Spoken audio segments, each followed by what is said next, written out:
Your favorite cable sports channel, except GSMC Sports Network, is absolutely free. Just search.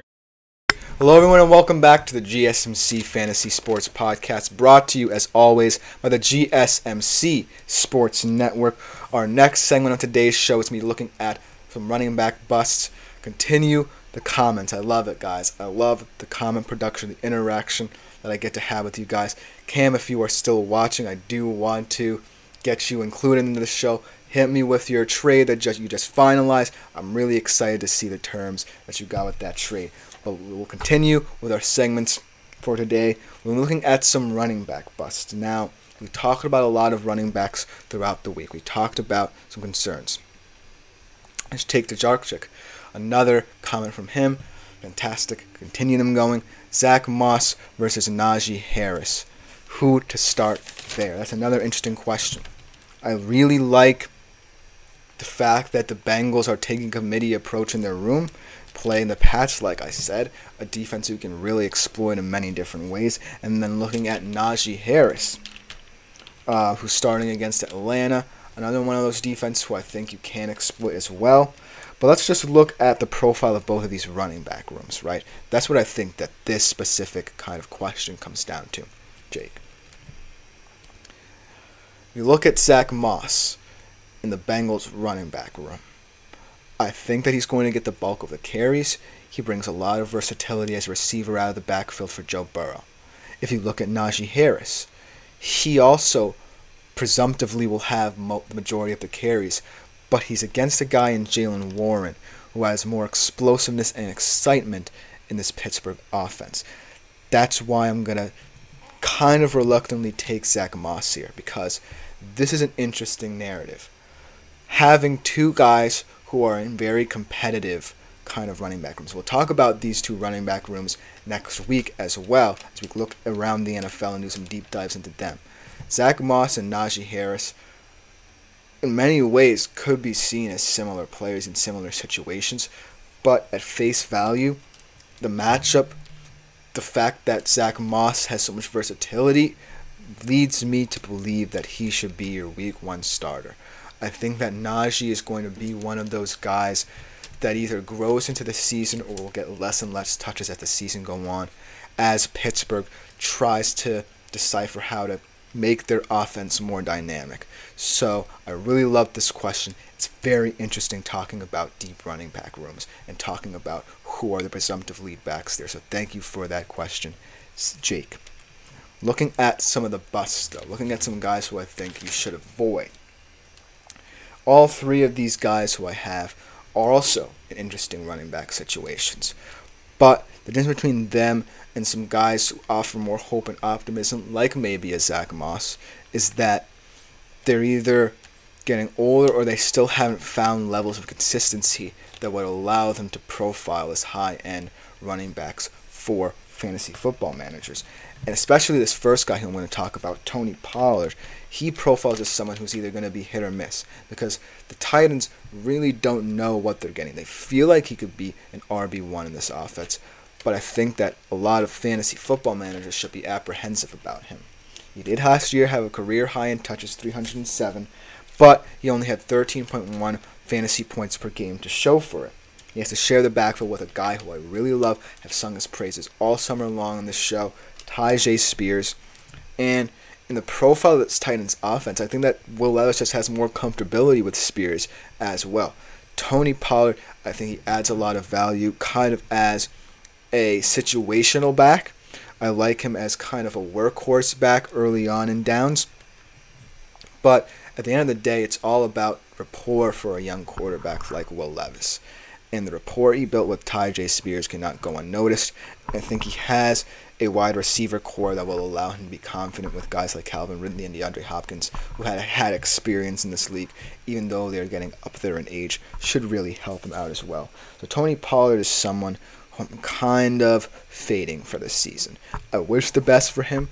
I think in a new team, I want him to do well, but this running back room is very crazy. Another comment, keep them coming, Jake. Brian Thomas Jr. switching over to the wide receiver world, or Xavier Worthy to start. Now this one is exciting because both of these guys are rookies who I love, especially Xavier Worthy as a Texas fan, watching him and his growth at Texas. And then Brian Thomas Jr., kind of one of those, not necessarily one-season wonders over at LSU, but someone who really burst onto the scene, brings a lot of excitement. Again, I know the Xavier Worthy matchup, but I'm not sure who the Jaguars play. I believe they are playing within their division as well. You'll have to let me know. But in terms of both of these offenses, that's how I'm going to break this one down. I think that Xavier Worthy makes more sense in the Chiefs' offense, but Brian Thomas Jr. will be more highly coveted in the Jags' offense. As Tap to Learn, fantastic. Thank you for updating me with all these games. Jacksonville plays Miami. That is correct. I did have that in my notes, but it just slipped my mind. I think that if we look at matchups, right, Jacksonville, Miami, Chiefs, Ravens, you would probably take Brian Thomas Jr. from face value because it's the lesser of two evils. I like both the Miami and Baltimore defenses, but Miami certainly seems like the lesser of two evils there. But let's talk about how, like I said, the offenses impact. I think that Xavier Worthy just makes more sense. He might not get the lion's share of targets. He still has to look up at Travis Kelce, Marquise Hollywood Brown, another experienced receiver in that Chiefs wide receiver room. But at the end of the day, there's so many different ways you can use Xavier Worthy. Like I said, I'll use his Texas experience as kind of the barometer for what I think of him. He's used in punt returns. He's a savvy route runner. He's not just all speed. He can do so many different things. He kind of is their new Tyreek Hill. Whereas Brian Thomas, I've talked about the Jags wide receiver room. They've always been this kind of receiver room predicated on speed and not necessarily route running. That's why I don't necessarily like them. But if you were to put a gun in my head and say, choose between these two guys for week one alone, I think Brian Thomas, even though it's the riskier option, is the guy for week one. And Tap to Learn says as well, agrees with my sentiment, I like Thomas based on opponent as well. That's what I'm saying.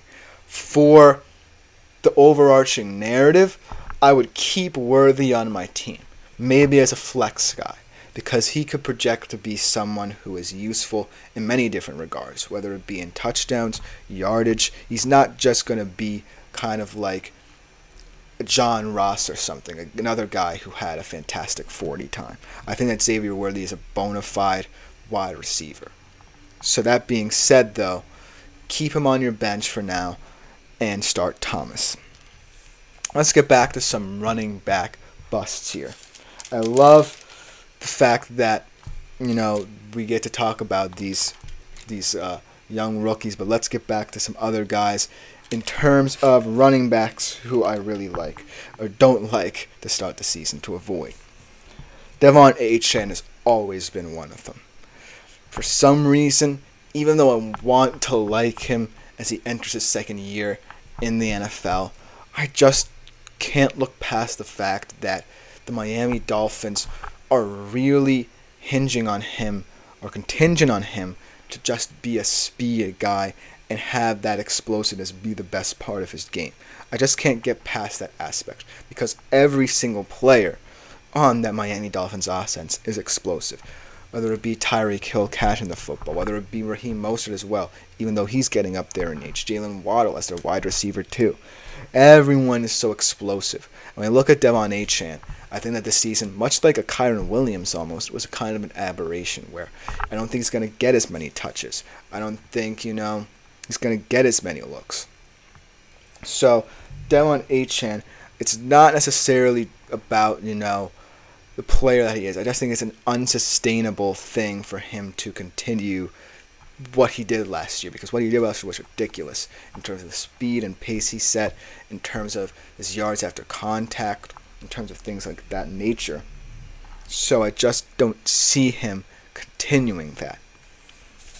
Let's throw out a stat here.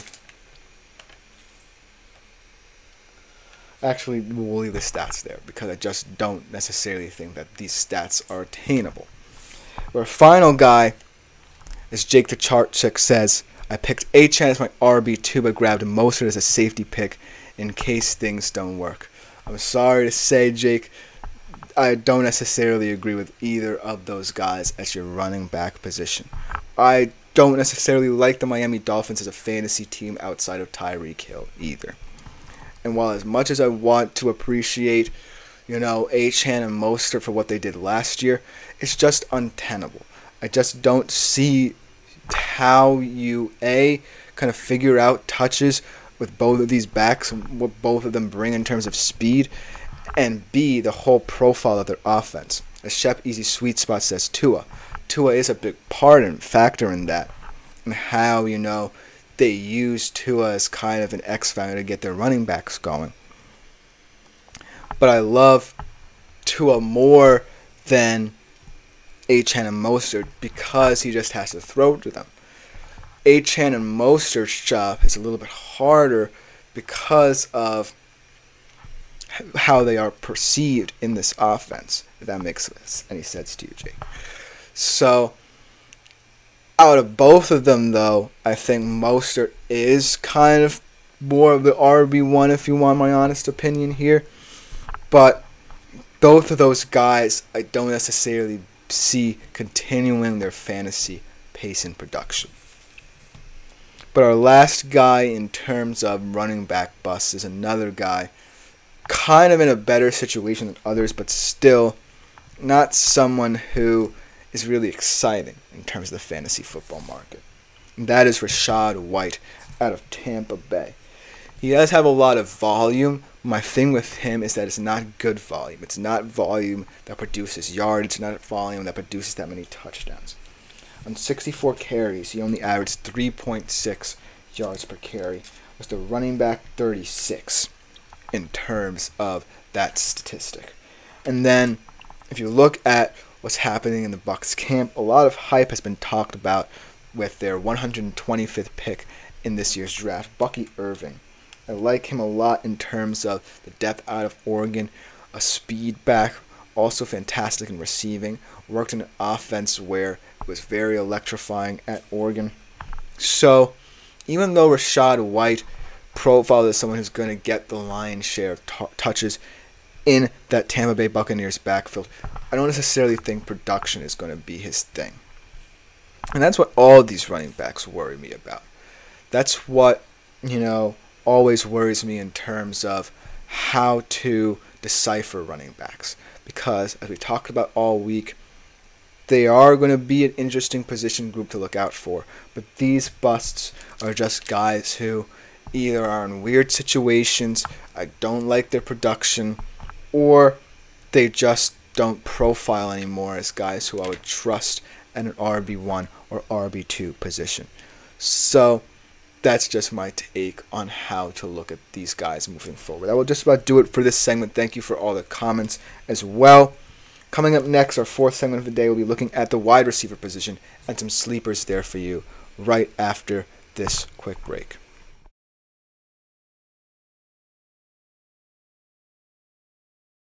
For the best and latest podcasts available anywhere, go to the podcast app on your cell phone and type in GSMC to access free content-rich podcasts.